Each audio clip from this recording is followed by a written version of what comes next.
Welcome back to the neighborhood. My name is Andrew, and in this video in the series that I'm calling Filling the Hole Left by Souls, I'm going to be talking about Flintlock, The Siege of Dawn.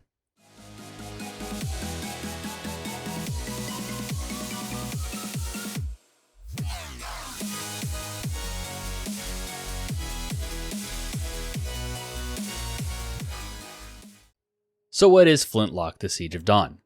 The Steam description reads, "From game studio A44, makers of Akin, comes an explosive soulslike, where gods and guns collide in a battle for the future of humanity.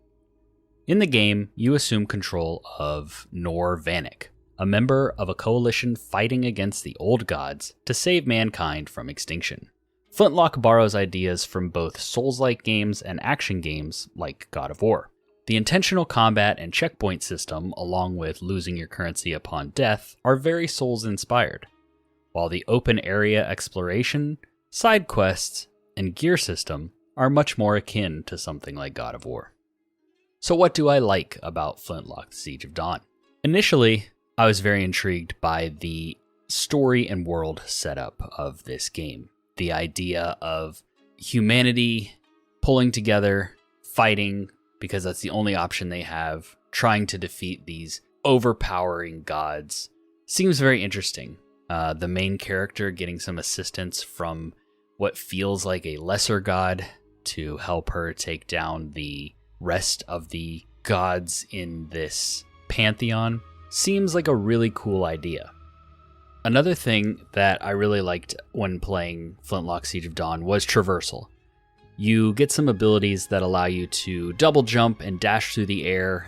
You get these kind of wind tunnel things that you can zip through once you've made it to a certain point in a level to allow you to kind of skip over all of the exploration you had to do to get there. And I thought that that part of the game was very satisfying. The way that you travel, the way that you platform, the environmental puzzles, I thought that a lot of that was fun, well done, and probably one of the stronger points of this game.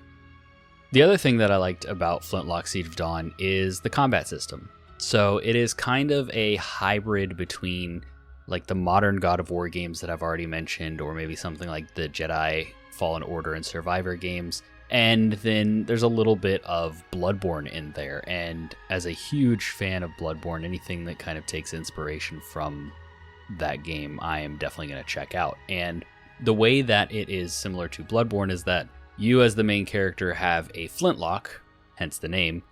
You have a gun, and it doesn't parry and stun lock enemies in the same way that it does in Bloodborne, but what it does do is interrupt their attacks. So if they're coming at you with an unblockable attack, it'll flash with a red mark, and you can shoot them with your gun last minute, and it will interrupt that and give you an opening to retaliate. Alongside that, you have your melee weapon. You have some special magic kind of attacks that you can do. You have the god that is helping you, and you can use that similar to Atreus in God of War to kind of put debuffs or status effects on enemies. You have to use this to break heavy enemies, or you can just power through with certain weapons or abilities.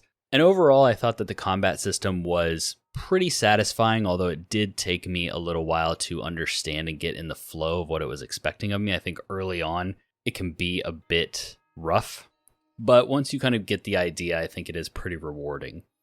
Alongside the combat system, there are skill trees that let you level into different aspects of the combat, whether you want to lean into the gun, whether you want to lean into your melee attacks, whether you want to lean into the like status effects that the god can help you do. And this allows for a little bit of flexibility in how you want to approach the game. I was mostly melee with a little bit of the god powers, and then there were a few things in the flintlock tree that I pursued. And overall, I thought that the combat was solid and was probably the main thing that kept me playing this game. Now I want to talk about some of the things that I did not really enjoy about Flintlock. First, I'll start with the characters. I did not find any of the characters particularly deep, enjoyable, anything beyond surface level. I skipped through most of their dialogue. I didn't care about their relationships. I think that Flintlock does a really poor job of giving you reasons to care about these characters. There is a lot of tell, don't show when it comes to their backstories and when it comes to their relationships and when it comes to the reasons that you are supposed to feel something for them. There are also just like no real stakes when it comes to these characters, and like if anything was going to happen to them early on, your mentor character is supposedly dead, but then he just kind of comes back and plays guitar at your camp for the rest of the game, and that is his whole character arc. And it's like, all right, well, I don't understand why he had to kind of sort of die in the intro but then be back to life like almost immediately. That's like, it's not even a spoiler because he's back almost immediately. Along with the characters, the story was just not great. So I initially enjoyed the setup. I was into it. I thought it could be kind of interesting, but aside from the fact that it is just extremely rushed in the end and just paced really awkwardly, it's pretty predictable and uninteresting as well. It's like with the setup that I just said in the other section of this video, if you have an idea of how you think this story is going to go, you're probably pretty spot on. There were no twists and turns. There was nothing really exciting. There's no moments that I'm like, man, you gotta see this. You gotta check this out. It just doesn't happen. Flintlock doesn't have it. It really kind of feels like they had really grand ambitions for this game as far as world design and side quests and characters and story. And for whatever reason, whether it was time or money, they just couldn't capitalize on that. They couldn't see it through. And what we got was the game that they got as far as they could and then finished it up and put it out. Along with that, I mentioned the combat being fun and there being some skill trees. There's also like a gear system and items and things like that. And all of that is super shallow and relatively superficial. You do get to change your equipment on your main character, change the aesthetics a little bit. The gear has bonuses for full sets, things like that, stuff that we've seen in games like this before. But I didn't really ever feel the need to deviate from even the base weapons and gear I was using. I did just to kind of try some things out, and there were a couple weapons that I was like, oh yeah, this is cool. I'm gonna use this now.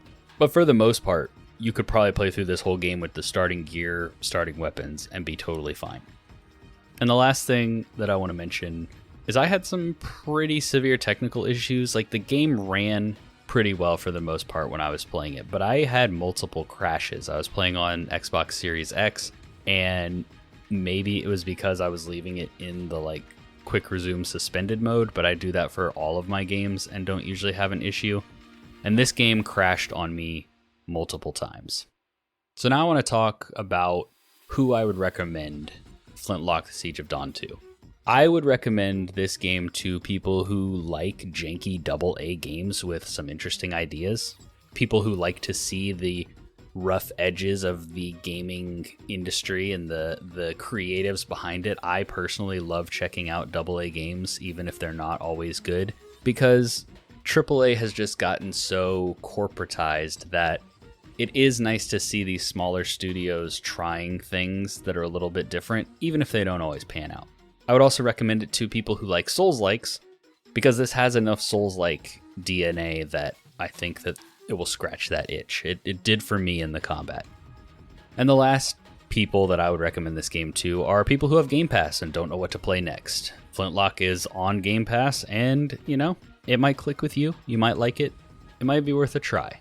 I don't know that I would recommend you go out and spend full price for this game. So now for the verdict. What would I rate Flintlock? I would give Flintlock a C. It has some interesting ideas, but they don't come together in any meaningful way. It's short, and it ends abruptly, and it functions well, and it plays well. But overall, I just felt underwhelmed by the whole experience. But what do you think of Flintlock: Siege of Dawn? Let me know in the comments. And if you're interested, check out my videos on Steel Rising, Mortal Shell, and more. Also, if you want to hear me go more in depth on this game and many others, check out our podcast here on YouTube or wherever you get your podcasts. That's all for this one. Stay friendly, gamers.